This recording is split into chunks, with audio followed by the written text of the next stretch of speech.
काका बाबा, भाई बहन, माता बहने और विद्यालय परिवार के समस्त विद्यार्थियों, आप तमाम लोगों को 79वें इस स्वतंत्रता दिवस की हार्दिक जोहार शुभकामनाएं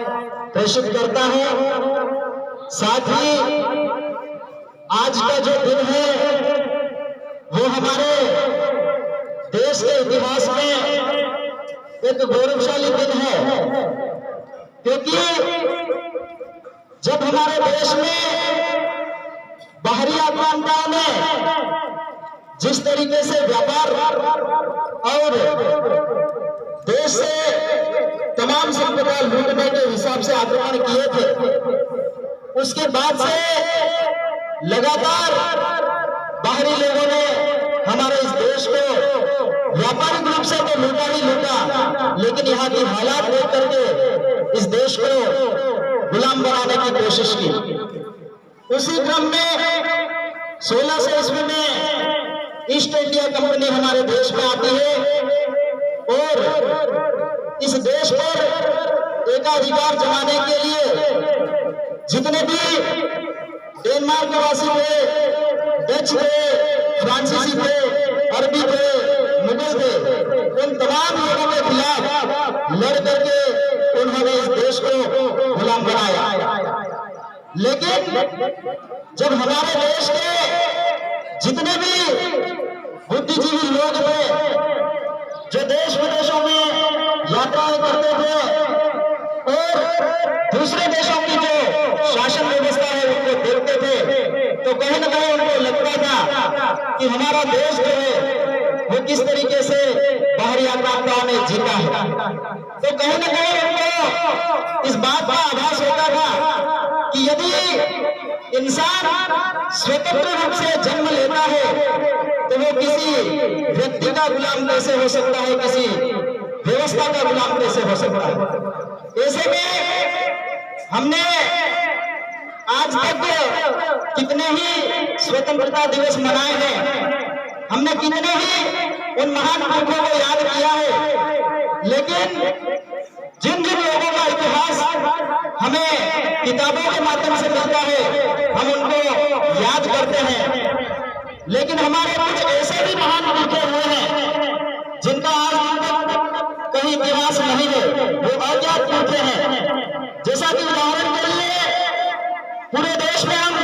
1857 की क्रांति को प्रथम स्वतंत्रता संग्राम के रूप में पढ़ते हैं, लेकिन 1857 की क्रांति से पहले 2 साल पहले हमारे पुरखों ने संताल विद्रोह किया था, जो आजादी का पहले विद्रोह था। इसी तरीके से झारखंड है, चाहे हमारा दक्षिण भारत हो, तेलंगाना हो, उत्तर भारत हो, पूरे देश में जहां जहां विदेशी लोगों ने इस देश को गुलाम बनाने की कोशिश की, वहां पर हमारे पूर्वज लड़ करके अपनी शहादत दे गए। तो आज ये दिन हम उन तमाम ज्ञात अज्ञात पुरखों को समर्पित करते हैं, उनको याद करते हैं और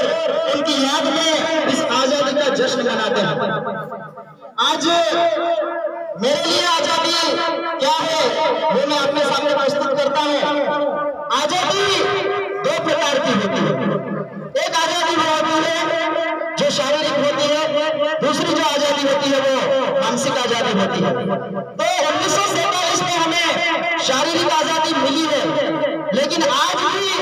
जो मानसिक रूप से हमें विकलांग बनाती है, जो चीजें हमारे विकास में बाधक बनती है,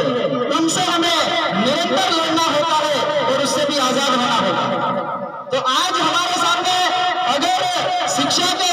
तौर पर हम देखें तो हमें अगर शिक्षक नहीं मिल रहे हैं, बिल्डिंग्स नहीं मिल रही है स्कूल की, तो इसका मतलब यह भी हमारे ऊपर एक प्रशासन की गुलामी है। तो ऐसे में हमको स्कूल के भवन के लिए सर अभी भी बोल रहे थे, हमने पिछली बार पंचायत भवन में बैठक की थी, बहुत सारे लोग उपस्थित हुए थे, लेकिन हमने निर्णय किया है कि हर घर से हम चंदा इकट्ठा करेंगे और उसके लिए मैंने रसीद कट्टा का जो ऑर्डर कर दिया है, अतिशीघ्र वो रसीद कट्टा आएगा और हम इस तरीके से हमारी पंचायत का संरक्षण करेंगे और जितने भी लोग इसका सहयोग करेंगे हम अति शीघ्र यहाँ पर 2 कमरों का निर्माण करके आपको इस आजादी की ओर भी आगे बढ़ाएंगे। तो अभी जो है थोड़ा माहौल बारिश का मुझे लग रहा है, छींटे आ रहे हैं, तो समय ज्यादा न गवाते हुए मैं मेरी बात को यहीं विराम करता हूँ। आप सभी ने मेरी बात को सुना, इसके लिए बहुत बहुत धन्यवाद। जय हिंद, जय भारत।